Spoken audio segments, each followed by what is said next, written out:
Hi welcome to life line. ఈ రోజు TV nine స్టూడియోలో ఉన్నారు డాక్టర్ అరుణ ఫ్రమ్ హోమికేర్ ఇంటర్నేషనల్. ఈ రోజు లైఫ్ లైన్లో మనం డిస్కస్ చేయబోతున్నాం, థైరాయిడ్ గురించి తెలుసుకోబోతున్నాం. ఇన్ఫర్టిలిటీకి థైరాయిడ్ ఒక కారణమా, పీసీఓడి కూడా ఒక కారణమా? డాక్టర్ గారిని అడిగి తెలుసుకుందాం. మీరు కూడా డాక్టర్ గారితో మాట్లాడాలనుకుంటే టీవీ నైన్ స్క్రీన్ మీద డిస్ప్లే అవుతున్న నెంబర్స్కి కాల్ చేసి మ్యామ్తో మాట్లాడొచ్చు. హాయ్ మ్యామ్, వెల్కమ్ టు ఆ స్టూడియో. హలో అండి. డాక్టర్ గారు, థైరాయిడ్ గురించి మాట్లాడుకుంటే ఈ మధ్య కాలంలో ఏజ్తో సంబంధం లేకుండా ఎక్కువగా వినాల్సి వస్తుంది. ఒకప్పుడు చూసుకుంటే 40s 50sలో ఉన్న వాళ్ళకి ఎక్కువగా థైరాయిడ్ వినేవాళ్ళం. ఇప్పుడైతే జువైనల్ థైరాయిడ్ అని, అడల్ట్స్లో కూడా 25-30+ వాళ్ళకు కూడా థైరాయిడ్ వింటున్నాం. ఎందుకు ఇంతలా పెరుగుతున్నాయి కేసెస్?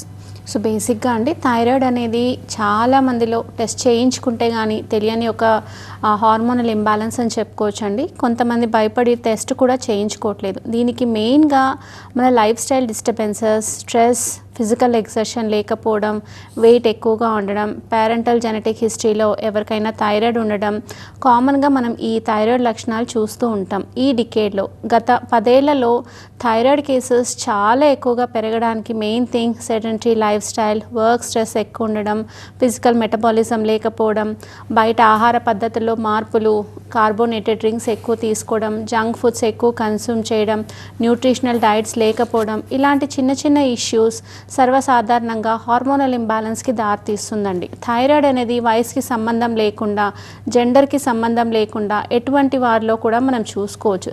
చాలామందిలో థైరాయిడ్ అనేది ఎక్కువగా ఆడవారిలో వస్తుంది అనుకుంటారు, కానీ మగవారిలో కూడా టెస్ట్ చేసుకొని వాళ్ళల్లో కూడా థైరాయిడ్ అనేది మనం చూడొచ్చు. సో బేసిక్గా అండి, థైరాయిడ్ అనేది వయసుకి సంబంధం లేకుండా చిన్న పిల్లల దగ్గర నుంచి ఏజ్ పైబడిన వాళ్ళల్లో ఈ థైరాయిడ్ అనేది మనం చూసుకోవచ్చు. కొంతమందిలో ప్రెగ్నెన్సీ టైంలో థైరాయిడ్ డిటెక్ట్ అవుతూ ఉంటుంది. దీన్ని మనం జెస్టేషనల్ థైరాయిడిజం అని అనుకోవచ్చు. పిల్లల్లో జెనెటిక్ పేరెంటల్ హిస్టరీలో ఒకవేళ ప్రెగ్నెన్సీ టైంలో మదర్కి ఉండడం వల్ల ప్రెగ్నెన్సీ డెలివరీ అయిపోయిన తర్వాత పిల్లల్లో కూడా థైరాయిడ్ వచ్చే అవకాశం ఉంటుంది. ఎక్కువగా చూసుకున్నట్లయితే టీనేజ్ నుంచి 35 నుంచి 50 లోపు ఈ థైరాయిడ్ కండిషన్స్ అనేది మనం చాలా మటుకు చూస్తున్నామండి. థైరాయిడ్ గ్రంథి అనేది మనకు ఫారింగ్స్ ముందుగా ఉన్న బటర్ఫ్లై షేప్ ఆకారంలో ఉన్న ఎండోక్రైన్ గ్లాండ్. ఇది T3, T4 హార్మోన్ సెక్రీట్ చేస్తుంది. దెన్ మన పిట్యూటరీ గ్లాండ్ సెక్రీట్ చేసే TSH హార్మోన్. ఈ హార్మోన్స్ అన్నీ అబ్నార్మల్గా ప్రొడ్యూస్ అవ్వడం వల్ల అయితే హైపర్ థైరాయిడిజం కానీ హైపోథైరాయిడిజం కానీ వచ్చే అవకాశం ఉంటుందండి. ఓవర్ వెయిట్ ఎక్కువ ఉండడం, లేకపోతే సడన్గా వెయిట్ లాస్ అవ్వడం, hair fall, gastric issue, constipation, ఇలాంటి చిన్న చిన్న కండిషన్స్ ముందుగానే మనం తెలుసుకొని థైరాయిడ్ టెస్ట్ చేయించుకున్నట్లయితే థైరాయిడ్ ఉందా లేదా మనం తెలుసుకోవచ్చండి. సో థైరాయిడ్ అనేది హైపర్ థైరాయిడిజం, హైపోథైరాయిడిజంగా 2 విధాలుగా మనం డివైడ్ చేసుకోవచ్చు. అలానే గొంతు థైరాయిడ్ అంటే థైరాయిడ్ గ్రంథి వాపు రావడం వల్ల కూడా గాయిటెడ్ సమస్యలు మనం ఎక్కువగా చూస్తూ ఉంటాం. సో హైపర్ థైరాయిడిజంలో మనకు సిమ్టమ్స్ అనేవి అలానే ఉంటుంది, కానీ వెయిట్ లాస్ అనేది మనం ఎక్కువగా చూస్తూ ఉంటాం. న్యూట్రిషనల్ డెఫిషియన్సీ, లీన్గా ఉండడం, వెయిట్ పెరగకపోవడం, దాంతోపాటు lethargic, tired feeling, weakness, general body weakness, ఇలాంటి కండిషన్స్తో పాటు gastric issue, constipation, motion free రాకపోవడం, దాంతోపాటు హెయిర్ ఫాల్ అనేది ఎక్కువగా చూస్తూ ఉంటాం. ఆడవారిలో మనకు హార్మోనల్ డిస్టర్బెన్సెస్ ఉన్న వారికి మెన్స్ట్రువల్ డిస్టర్బెన్సెస్ కూడా ఉండొచ్చు. అయితే ఫ్లో ఎక్కువగా ఉండడం, లేకపోతే పీరియడ్ టైంకి రాకపోవడం, దీంతోపాటు పొత్తి కడుపు నొప్పి అంటే డిస్మెనోరియా సమస్యలు, ఇలాంటివి మనం ఎక్కువగా చూస్తూ ఉంటాం. హైపోథైరాయిడిజంలో సిమ్టమ్స్ అనేవి ఆల్మోస్ట్ ఒకలాగానే ఉంటాయి, కానీ వెయిట్ అనేది సడన్గా పెరుగుతూ ఉంటారు. సో ఎంత ఎక్సర్సైజ్ చేసినా మనిషి వెయిట్ తగ్గకపోవడం, దీంతోపాటు gastric issues, constipation, hair fall, unwanted hair, ఇలాంటి కండిషన్స్ మనం ఎక్కువగా చూస్తూ ఉంటాం. సో ఆడవారిలో సిమ్టమ్స్ అనేవి కొంతమందికి చాలా ఎక్కువగా ఉంటాయి, కొంతమందికి సిమ్టమ్స్ లేకుండా కూడా రిపోర్ట్ చేయించినప్పుడు థైరాయిడ్ లక్షణాలు ఉండడం లేకపోవడం, ఈ రిపోర్ట్లో మనకు సాధారణంగా ఉండాల్సిన లెవెల్స్ కంటే ఎక్కువగా కనిపిస్తూ ఉంటాయి. మగవారిలో కూడా థైరాయిడ్ లక్షణాలు కొంతవరకు కనిపిస్తూ ఉంటాయి. సో ఎక్సర్సైజ్ చేసినా వెయిట్ పెరగకపోవడం, బాల్ హెడ్ అంటే జుట్టు రాలడం, జుట్టు పల్చబడడం, ఇలాంటి కండిషన్స్తో పాటు చిన్న వయసులో గ్యాస్ట్రిక్ ఇష్యూస్ రావడం, ఇలాంటివి కూడా థైరాయిడ్ లక్షణాలు ఎక్కువగా ఉంటాయి. సో అబ్బాయిలలో మెన్స్ట్రువల్ డిస్టర్బెన్సెస్ అనేవి ఉండవు, కానీ personal issues, testosterone hormone deficiencies, so sperm count తగ్గడం, ఇలాంటి కండిషన్స్ థైరాయిడ్ అబ్బాయిలలో కూడా వచ్చే ఛాన్సెస్ ఉంటుందండి. డాక్టర్ గారు, థైరాయిడ్ ఎన్ని రకాలు ఉంటుంది, వాటి గురించి ఎక్స్ప్లెయిన్ చేస్తారా? ఎస్ అండి, థైరాయిడ్ అనేది గొంతు థైరాయిడ్ అండి. థైరాయిడ్ గ్రంథి వాపు రావడం వల్ల థైరాయిడ్ స్వెల్లింగ్ ఎక్కువగా కనిపిస్తూ ఉంటుంది. ఇది కామన్గా జెనెటిక్ హిస్టరీ, కంజనైటల్ ఇష్యూస్ వల్ల ఎక్కువగా ఉంటుంది. దీన్ని గాయిటర్ అని అంటారు. థైరాయిడ్ గ్రంథి ఇన్ఫెక్షన్ రావడం వల్ల thyroiditis, thyroid inflammation, Hashimoto's thyroiditis అంటే గ్లాండ్కి సంబంధించిన ఇన్ఫెక్షన్ ఉండడం వల్ల థైరాయిడ్ గ్రంథి స్వెల్ అవుతూ వస్తుంది. అలానే హార్మోనల్ ఇంబ్యాలెన్స్ వల్ల వస్తున్న థైరాయిడ్ హార్మోన్ డెఫిషియన్సీ వల్ల హైపోథైరాయిడిజం, హైపర్ థైరాయిడిజం ఇలాంటి మనం కండిషన్స్ ఎక్కువగా చూస్తూ ఉంటాం. సో హైపోలో సిమ్టమ్స్ అనేవి ఆల్మోస్ట్ సేమ్ ఉంటాయి. హైపర్లో మనం వెయిట్ లాస్ అనేది చూస్తూ ఉంటాం. దీనికి మెడిసిన్ అనేది డిఫరెంట్గా ఉంటుంది. హైపోథైరాయిడిజంలో మెడిసిన్ అనేది డిఫరెంట్గా ఉంటుంది. దీంట్లో మనం వ్యాయామం చేసినా, ఫిజికల్ ఎక్సర్సైజ్ చేసినా ఖచ్చితంగా వెయిట్ అనేది కాన్స్టెంట్గా పెరుగుతూ ఉంటాయి. సో మన లెవెల్స్ అనేవి TSH 0.3 నుంచి 5.5 లోపు ఉండాల్సి ఉంటుంది. ఒకవేళ లో అయినప్పుడు హైపర్ థైరాయిడిజం, 5.5కి అబోవ్ అయినప్పుడు హైపోథైరాయిడిజం కండిషన్స్ అనేది మనం చూస్తూ ఉంటాం. దీంతో పాటు చాలామందికి నెక్ దగ్గర వాప్ అనేది చూస్తూ ఉంటాం. ఈ థైరాయిడ్ ఉన్న వాళ్ళకు ఖచ్చితంగా గాయిటర్ స్వెల్లింగ్ వచ్చే అవకాశం కూడా ఉంటుంది. ఇలాంటి వారు డైట్ అనేది ఖచ్చితంగా ఫాలో అవ్వాల్సి ఉంటుందండి. థైరాయిడ్ డెఫిషియన్సీ, ఐరన్ డెఫిషియన్సీ వల్ల కూడా వచ్చే అవకాశం ఉంటుంది. హార్మోనల్ డిస్టర్బెన్సెస్ వల్ల వచ్చే అవకాశం ఉంటుంది. సో థైరాయిడ్ ఉన్న వాళ్ళు ఖచ్చితంగా basic foods like cabbage, cauliflower, soya chunks, meal maker ఇలాంటి హై ప్రోటీన్ డైట్ రెడ్యూస్ చేస్తూ ఖచ్చితంగా ప్రాపర్ డైట్ తీసుకొని ఫిజికల్ ఎక్సర్సైజ్ మెయింటైన్ చేసినట్లయితే వెయిట్ పెరగడమో తగ్గడమోతో పాటు ఖచ్చితంగా వాళ్ళ లెవెల్స్ కంట్రోల్ అయ్యే అవకాశం కూడా ఉంటుందండి. డాక్టర్ గారు, థైరాయిడ్కి ట్రీట్మెంట్ తీసుకుంటే కంప్లీట్గా క్యూర్ చేయొచ్చు అంటారా? ఎస్ అండి. సో చాలా మటుకండి థైరాయిడ్ కానీ, డయాబెటీస్ కానీ, హార్మోనల్ ఇంబ్యాలెన్స్ రివర్స్ చేయలేము, ఒకసారి వస్తే ఎప్పటికీ మెడిసిన్ వాడాల్సి ఉంటుంది అని చాలామంది అపోహ పడుతూ ఉంటారు. దీనికి మెయిన్ థింగ్ వాళ్ళ యాంగ్జైటీ లెవెల్స్, వాళ్ళ డిప్రెషన్ లెవెల్స్ ఎక్కువగా ఉండడం అనుకోవచ్చు. పేరెంటల్ జెనెటిక్ హిస్టరీ ఉండి థైరాయిడ్ వచ్చిన వాళ్ళు, ప్రెగ్నెన్సీ టైంలో థైరాయిడ్ వచ్చిన వాళ్ళు, ఏ టైం వాళ్ళైనా కూడా హెవీ డోసెస్ ఆఫ్ మెడికేషన్ వాడుతున్నప్పటికీ కూడా మెడిసిన్తో పాటు ప్రాపర్ లైఫ్ స్టైల్ బ్యాలెన్స్ చేసుకోవడం, ఫుడ్ మెయింటైన్ చేయడంతో పాటు బేసల్ మెటబాలిక్ రేట్ ఇంప్రూవ్ చేసుకున్నట్లయితే ఖచ్చితంగా థైరాయిడ్ లెవెల్స్ తగ్గడంతో పాటు ఎప్పటికేవి నార్మల్ లిమిట్స్లో ఉంటుందండి. సో బేసిక్గా థైరాయిడ్ అనేది స్ట్రెస్ డిజార్డర్ అని అనుకోవచ్చు, ఆటో ఇమ్యూన్ డిజార్డర్ అని కూడా అనొచ్చు. సో మన ఇమ్యూనిటీ సిస్టమ్ బ్యాలెన్స్ కానప్పుడు లెవెల్స్ మనం మెడిసిన్ తీసుకుంటున్నా కూడా లెవెల్స్ పెరుగుతూ వెళ్తాయి, అలానే అవసరమైన లెవెల్స్ కంటే తగ్గుతూ వెళ్తాయి. సో మన బాడీ మెటబాలిజం రేట్ ఇంప్రూవ్ చేయాలి అంటే ఖచ్చితంగా మెడికేషన్తో పాటు స్ట్రెస్ లెవెల్స్ బ్యాలెన్స్ చేసుకోవడం, ఫిజికల్ ఎక్సర్సైజ్, సెడెంటరీ హ్యాబిట్స్ వదిలేయడం, వర్క్ స్ట్రెస్ రెడ్యూస్ చేయడంతో పాటు బేసిక్ బాడీకి ఎక్సర్సైజ్ లైక్ యోగా కానీ, ఎక్సర్సైజెస్ కానీ, వాకింగ్ కానీ ఇలాంటి వాటితో పాటు ప్రాపర్ డైట్ తీసుకున్నట్లయితే ఖచ్చితంగా థైరాయిడ్ లెవెల్స్ కంట్రోల్లో ఉంటాయి. మెడిసిన్ మనం స్లోగా రెడ్యూస్ చేస్తూ కూడా థైరాయిడ్ లెవెల్స్ని ఖచ్చితంగా కంట్రోల్ చేసుకోవచ్చండి. ఎస్ డాక్టర్ గారు, హైపోథైరాయిడిజం లక్షణాలు ఏ విధంగా ఉంటాయి, ఎలాంటి లక్షణాలు కనిపించినప్పుడు డాక్టర్ని మీట్ అవ్వాలండి? ఓకే అండి, చాలా మటుకండి సడన్గా వెయిట్ గెయిన్ అవుతూ ఉంటారు కొంతమంది. సో సడన్ వెయిట్ గెయిన్ కొంతమందికి గ్యాస్ట్రిక్ ఇష్యూస్ వల్ల అవుతూ ఉంటుంది, కొందరికి హార్మోనల్ ఇంబ్యాలెన్స్ వల్ల అవుతూ ఉంటుంది. సో బేసిక్గా ఏజ్ అనేది సంబంధం లేకుండా కొందరు సడన్గా వెయిట్ పుట్ ఆన్ అవుతుంది. గ్రాడ్యువల్ వెయిట్ గెయిన్ అనేది కామన్, మనం ఎక్సర్సైజ్ చేయకపోవడం అనుకోవచ్చు. కానీ కొంతమంది సడన్గా వెయిట్ పుట్ ఆన్ అవుతూ ఉంటారు, విజరల్ ఫ్యాట్ పెరుగుతూ వస్తుంది. దీంతో పాటు కాన్స్టిపేషన్, గ్యాస్ట్రిక్ ఇష్యూస్ అనేది మనం కామన్గా చూస్తూ ఉంటాం. అలానే మెయింటైన్ చేసినప్పటికీ కూడా హెయిర్ ఫాల్ అనేది కామన్గా కనిపిస్తూ ఉంటుంది. హెయిర్ గ్రోత్ తగ్గడం, వాల్యూమ్, డెన్సిటీ, థిక్నెస్ తగ్గడంతో పాటు హెయిర్ ఫాస్ట్గా ఊడిపోవడం ఇలాంటి మనం కొన్ని కండిషన్స్ చూస్తూ ఉంటాం. అలాంటప్పుడు పిల్లల దగ్గర నుంచి పెద్దవాళ్ళ వరకు, మగవారైనా కావచ్చు, ఆడవారైనా కావచ్చు, బేసిక్ టెస్టులు చేయించుకోవడం చాలా అవసరం. అలాంటప్పుడు వాళ్ళు న్యూట్రిషనల్ డెఫిషియన్సీలో విటమిన్ డి, కాల్షియం అండ్ B12తో పాటు థైరాయిడ్ టెస్ట్ కంపల్సరీ చేయించుకోవాల్సి ఉంటుందండి. థైరాయిడ్ అనేది ఈ మధ్య కాలంలో చాలా మందిలో టెస్టులు చేయించుకున్న వాళ్ళలో చాలా మందిలో మనం చూస్తున్నాం. సో బేసిక్ ఇలాంటి కొన్ని సిమ్టమ్స్ కనిపించినప్పుడు ఖచ్చితంగా థైరాయిడ్ టెస్ట్ చేయించుకోవడం చాలా అవసరం. సో మనం బేసిక్గా చూసుకున్నట్లయితే వెయిట్ అనేది సడన్గా పుట్ ఆన్ అవ్వడంతో పాటు గ్యాస్ట్రిక్ ఇష్యూస్ కనిపించి ఇంకేదైనా ఇష్యూస్ ఉండి లైక్ షుగర్ ఉండి కూడా థైరాయిడ్ వచ్చే అవకాశం ఉంటుందండి. పీసీఓడి ఉన్న వాళ్ళకు కూడా థైరాయిడ్ వచ్చే అవకాశం ఉంటుంది. సో ఇదివరకే ఏదైనా హెల్త్ ఇష్యూస్తో బాధపడేవారు ఖచ్చితంగా వన్స్ ఇన్ 6 months నుంచి 1 yearకి ఒకసారి థైరాయిడ్ టెస్ట్ చేసుకోవడం చాలా అవసరం అండి. ఇవాళ రేపు మారుతున్న జీవన శైలిలో స్ట్రెస్ అనేది కామన్గా మనం ఒక ఫ్యాక్టర్ లాగా చూస్తున్నాం. స్ట్రెస్ డిస్టర్బెన్సెస్ ఎక్కువ ఉండి ఒకవేళ వర్కింగ్ ఉమెన్ అయితే నైట్ షిఫ్ట్స్ ఉన్న వాళ్ళకు, లేదు అంటే చాలా కామన్గా చూస్తుంటాం ఎక్కువగా ఆలోచించే వాళ్ళు యాంగ్జైటీ, డిప్రెషన్, యాంగ్జైటీ న్యూరోసిస్ ఇలా ఇష్యూస్ ఉండేవారికి, దాంతోపాటు ఫుడ్ లైఫ్ స్టైల్ మెయింటైన్ చేయని వాళ్ళు ఖచ్చితంగా థైరాయిడ్ అనేది లెవెల్స్ అబ్నార్మల్గానే కనిపిస్తాయండి. డాక్టర్ గారు, పీసీఓడి కూడా ఇన్ఫర్టిలిటీకి ఒక కారణం అనుకోవచ్చా? ఎస్ అండి.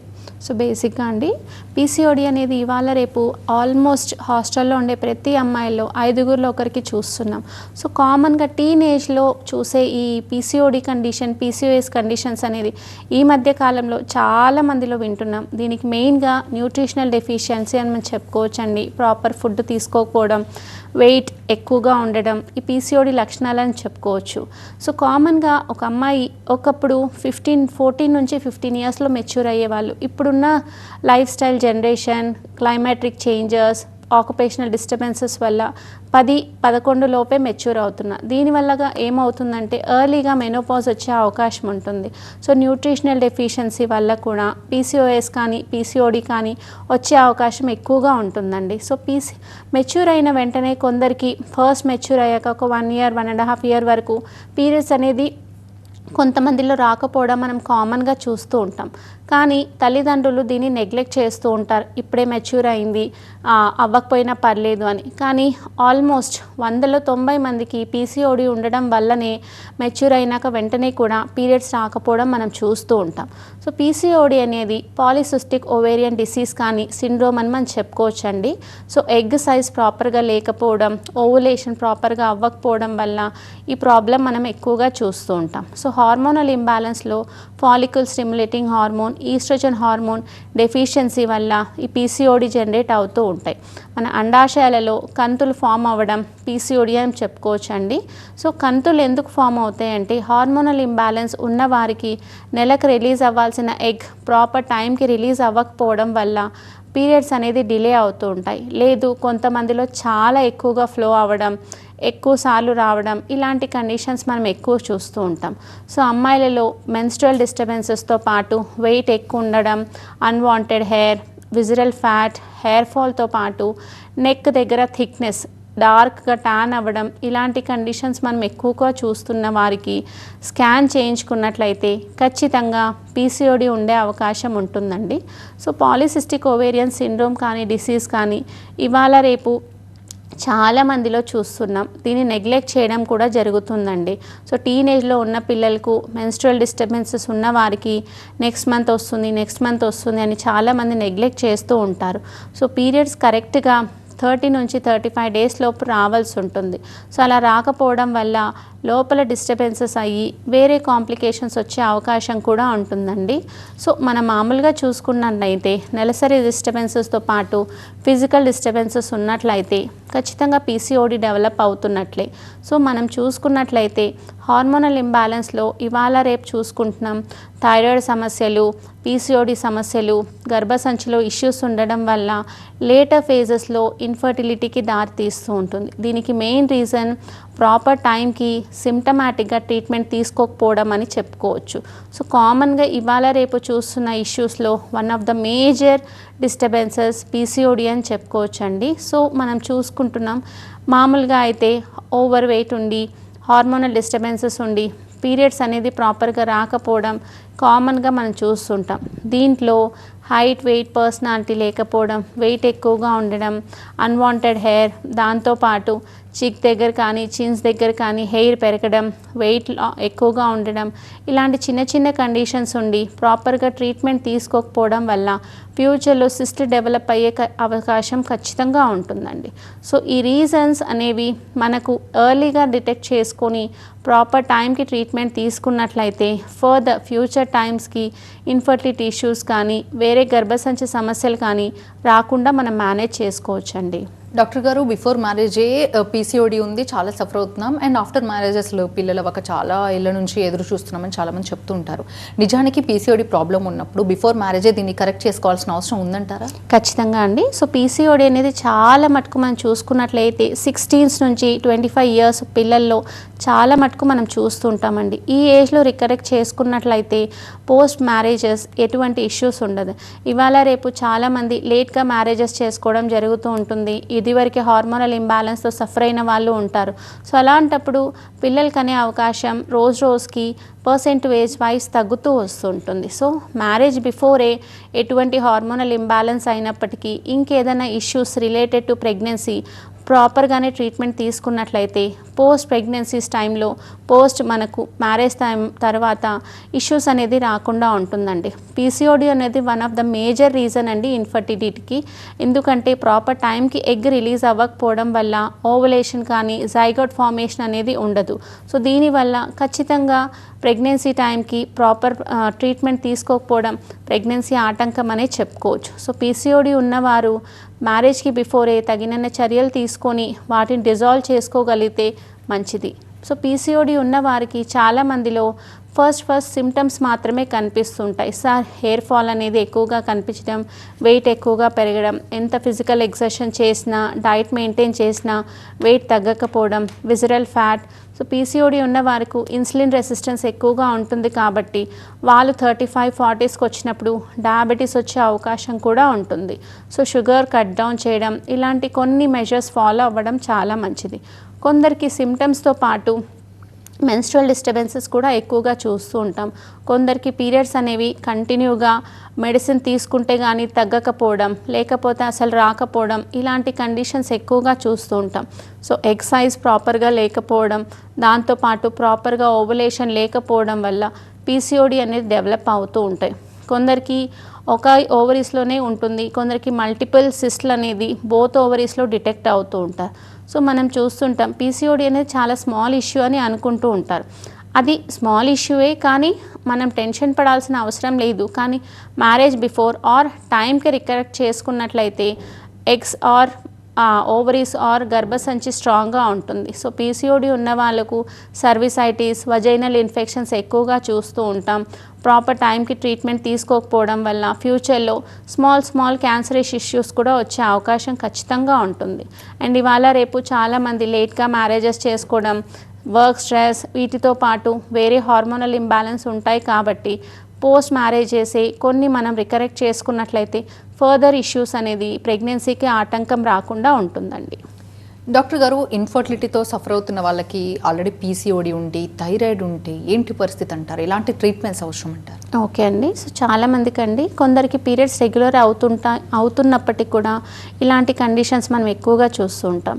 సో పీరియడ్స్ రెగ్యులర్గా ఉన్న వారికి హార్మోనల్ ఇంబ్యాలెన్స్ ఉన్నప్పటికీ కూడా ఎగ్ సైజ్ ప్రాపర్గా ఉన్నాయి, ప్రెగ్నెన్సీ ఛాన్సెస్ చాలా ప్రాపర్గా వచ్చే ఛాన్సెస్ ఉంటాయి. కొంతమంది మ్యారేజ్ చేసుకున్నప్పటికి కూడా ఇప్పుడే వద్దు అని అనుకుంటూ ఉంటారు. సో 30+ తర్వాత ప్రెగ్నెన్సీ ఛాన్సెస్ అనేది స్లోగా తగ్గడం జరుగుతూ వస్తుంది. దీనివల్ల వాళ్ళు ట్రీట్మెంట్ తీసుకునే టైంకి, ప్రెగ్నెన్సీ ట్రీట్మెంట్ తీసుకునే టైంకి చాలామందికి ప్రాబ్లం అనేది వస్తూ ఉంటుంది. So late marriages, late pregnancies అనేది గర్భసంచి ఏజ్ని పెంచుతుంది కాబట్టి ఎర్లీగా మ్యారేజ్ చేసుకోవడం మంచిది. పోస్ట్ ప్రెగ్నెన్సీస్ మనం ఎటువంటి జాగ్రత్తలు తీసుకున్నా పర్వాలేదు. వన్స్ ఒక ప్రెగ్నెన్సీ అయిపోతే ఫ్యూచర్ బేబీకి గ్యాప్ ఇచ్చినా పర్వాలేదండి. సో పోస్ట్ ప్రెగ్నెన్సీస్ మనం మెయింటైన్ చేసుకోవడం చాలా అవసరం. సో ఫస్ట్గా 30+ తర్వాత ప్రెగ్నెన్సీ ఇష్యూస్ కొంతవరకు చాలా మటుకు ఇబ్బంది పడుతూ ఉంటాయి. అలానే మా మ్యారేజ్ లేట్ అయ్యి థైరాయిడ్ కానీ పీసీఓడి కానీ ఉన్నట్లయితే ఫస్ట్ వాళ్ళు హార్మోనల్ ఇంబ్యాలెన్స్ రికరెక్ట్ చేసుకుంటూ హార్మోనల్ థెరపీ తీసుకున్నట్లయితే కొంతవరకు థైరాయిడ్ లెవెల్స్ రికరెక్ట్ అవ్వడం, సిస్ట్ అనేది డిజాల్వ్ అవ్వడం మనం చూసుకోవచ్చు. ఇది టైంతో పాటు స్లోగా హీల్ అవుతుంది. ఇవాళ రేపు మనకు సైన్స్ అనేది బాగా డెవలప్ అయింది. ఇమీడియట్గా మనకు ప్రెగ్నెన్సీ కావాలి అంటే IUI అని, ICSI, IVF అని ఇలా ఆర్టిఫిషియల్ ట్రీట్మెంట్స్ ఎన్నో మనకు అవైలబుల్ ఉన్నాయి.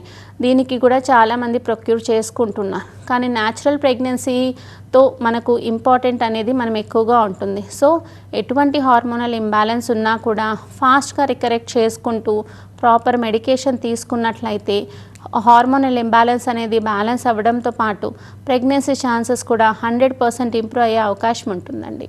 Yes sir.